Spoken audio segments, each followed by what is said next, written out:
Hola, ¿qué opinión tienes sobre tu voz? ¿Te respalda cuando te diriges a audiencias?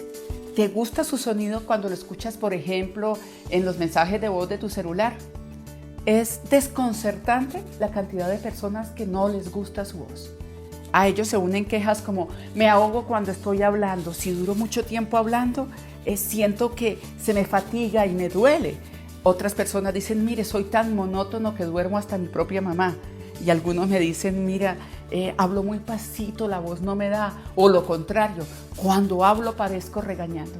Todas estas quejas, el nudo en la garganta, la voz que no para de temblarme, todas estas quejas tienen una misma causa: desconocimiento del manejo de la voz hablada. Me llamo Ivette Consuelo Hernández, soy colombiana. Practiqué danza y teatro desde que estaba muy pequeña y eso me llevó a querer estudiar fonoaudiología para trabajar con la voz del actor. Entré a mi carrera con mucha pasión para dedicarme a esto. Finalizando mi carrera me encontré con una gran dificultad: mi voz no me respaldaba. Mis docentes por eso me lo desaconsejaron. No era que tuviera una patología en la voz, era que mi voz tenía una gangosidad particular y un tono muy agudo, y esto daba un sonido muy estridente. Si ustedes vieron Betty la Fea, era algo parecido. Era como: yo aumentaba el volumen y miren, la voz me sonaba así, y sí, entonces tenía que hablar muy duro durante mucho tiempo, tendía como a temblar. Si cogía un micrófono, realmente era una tortura para quienes me escuchaban. En este momento se creía que esto era una mala jugada de la genética, como de pronto para las personas que quieren hacer una actividad en la que es imprescindible ser una persona alta y tienen solo 1,50 de estatura. Renuncié a mis sueños con la misma resignación que una persona que quiere hacer danza clásica, pero sus piernas nunca logran la rotación, ni sus pies la fuerza para estar en unas zapatillas de punta. Fue como quedarme en el limbo, como quedarme sin piso. Y entonces tomé otra opción de vida. Veía que ya mi voz no me iba a respaldar para hacer una carrera escénica basada en la potencia de mi voz, y mucho menos atreverme a trabajar con la voz del actor cuando mi propia voz no era el mejor reflejo de una buena voz.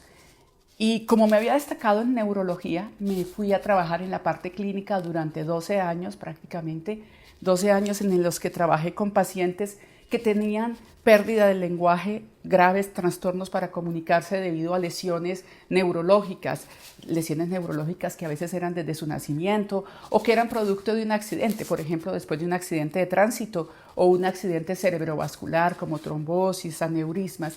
Y también trabajaba con personas que tenían patologías vocales como nódulos, pólipos, hemorragias cordales, parálisis de cuerda, en fin. Esto fue un momento muy especial de mi vida, un momento muy significativo, y siempre tendré que agradecerle a los pacientes de esa época ver esa dificultad que ocurre cuando no te puedes comunicar, cuando lo más básico, relacionarme con el otro, transmitir mis ideas, me está vedado. Cuando, por ejemplo, personas que perdieron su lenguaje después de un accidente como los mencionados, se quedaban como encerrados en una piedra y a veces los consideraban torpes por un problema de comunicación, y con todas sus otras facultades intactas sentir como estar encerrado. Y comparo esto de estar encerrado como en una piedra por el mito que hay de la historia de Chipre y de la antigua Grecia acerca de Pigmalión. Pigmalión que busca la mujer perfecta, quiere casarse este rey de Chipre y no encuentra la mujer perfecta, qué iluso, ¿no? Hombre, mujer perfecta, que no los hay, creo que menos mal. Y entonces decide esculpir y suplir esto esculpiendo estatuas hasta que crea una hermosísima, la que llama Galatea, y es tan bella que se enamora de ella. Pero esa estatua no tiene vida, entonces él entra en un estado de desolación y finalmente Venus se compadece de él, le da vida a Galatea y bueno, forman la pareja.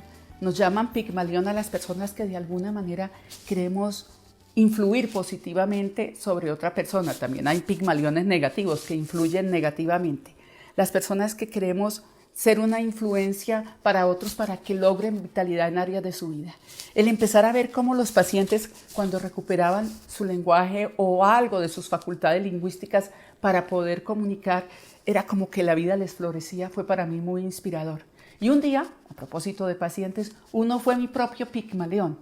Este era un hombre campesino, muy humilde, y tenía una parálisis de cuerda. Nosotros clínicamente llamamos a las cuerdas vocales, ojo, vocales, no bucales, no están en boca, están aquí, en esta zona donde está la nuez de Adán, vocales por voz. Son dos, unidas aquí adelante, abiertas atrás y hacen este tipo de vibración. Bien, este paciente le habían hecho una intubación por una cirugía de corazón abierto y durante esa intubación se lastimó uno de los pliegues vocales. Normalmente es el izquierdo, porque ahí es donde entra la inervación a la laringe, y su pliegue vocal izquierdo quedó paralizado, es decir, no podía unirse, quedó abierto y esta cuerda, aunque se movía, la derecha no tocaba su pliegue vocal izquierdo. ¿Esto en qué se traducía?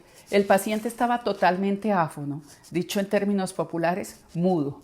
No, él que era muy dicharachero, no se oía su risa, no se oía su estornudo, totalmente áfono, ninguna función, ni estornudo, ni bostezo, ni sonrisa, ni quejido, nada se oía, porque no había contacto entre los pliegues vocales. Entonces, y por supuesto, no podía comunicarse oralmente. Nosotros los fonoaudiólogos, cuando eso ocurre, trabajamos con una voz que se llama la voz de suplencia, y tal vez ustedes hayan oído hablar de las cuerdas vocales falsas, que no son tal, es un repliegue muscular que está encima de las cuerdas vocales, se llama banda ventricular. ¿Qué hacemos los fonoaudiólogos? De ese lado, donde está la parálisis, en este caso el izquierdo, engordamos a punta de ejercicios esa banda ventricular, a eso lo llamamos, hipertrofiamos la banda ventricular y hacemos que la cuerda vocal que está sana pase la línea media, es decir, se mueva más allá del límite que tiene para que choque con esa banda ventricular.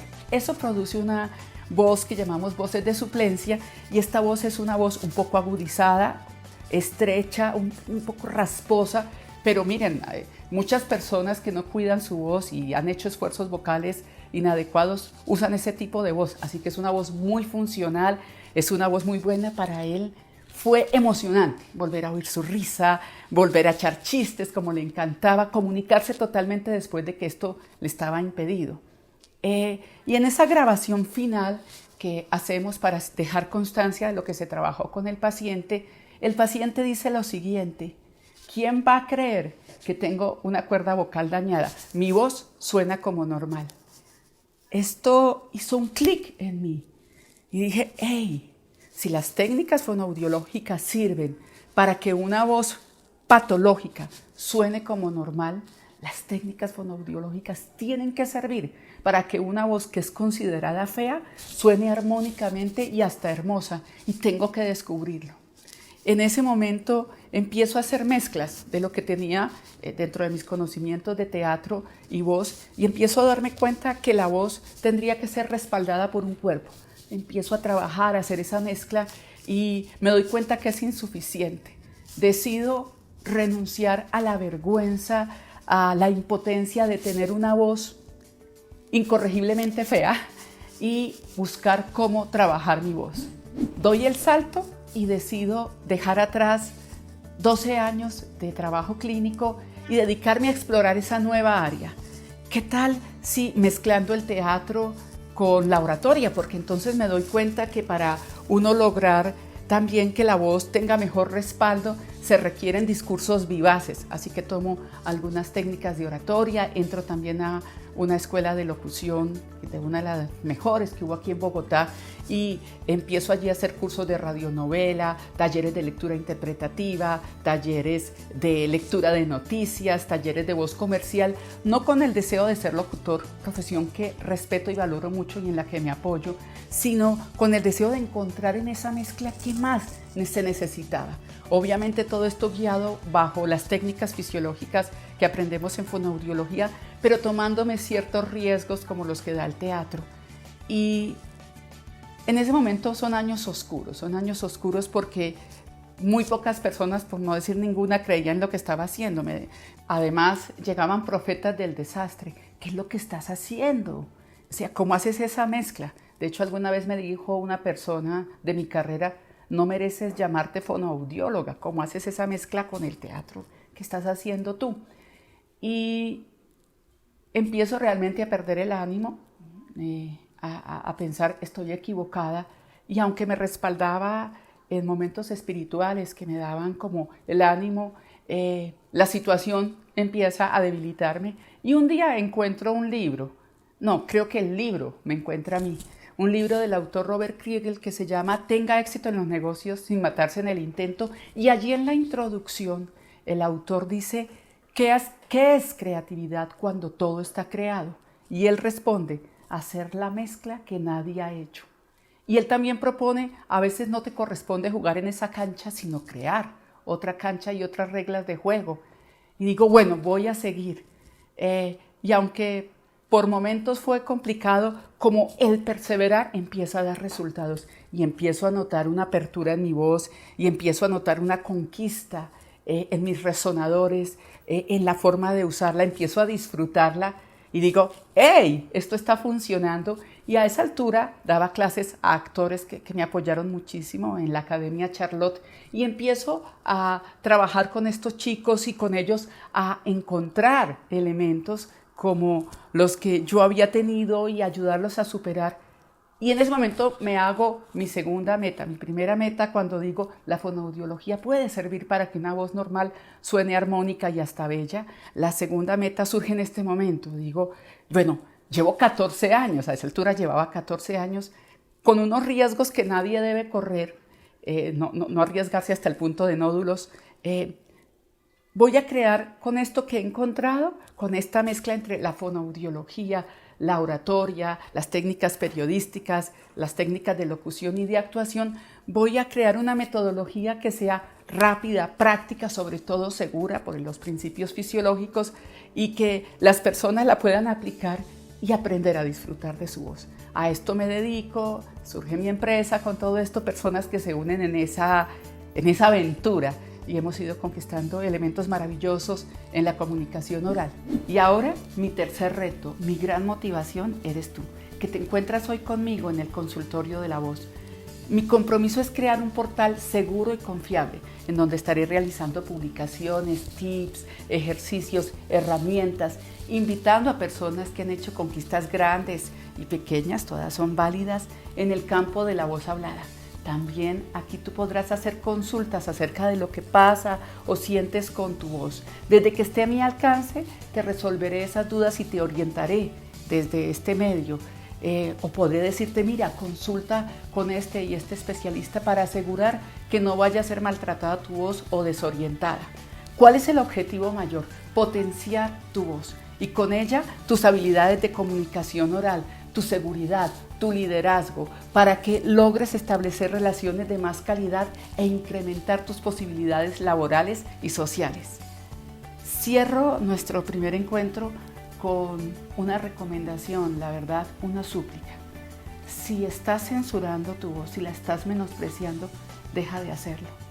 ¿Qué tal más bien si nos seguimos encontrando aquí y juntos exploramos posibilidades para que hagas oír tu voz?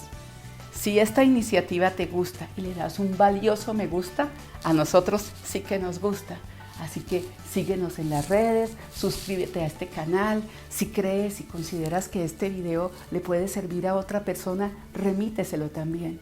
Nos vemos aquí en nuestra próxima cita en el consultorio de la voz.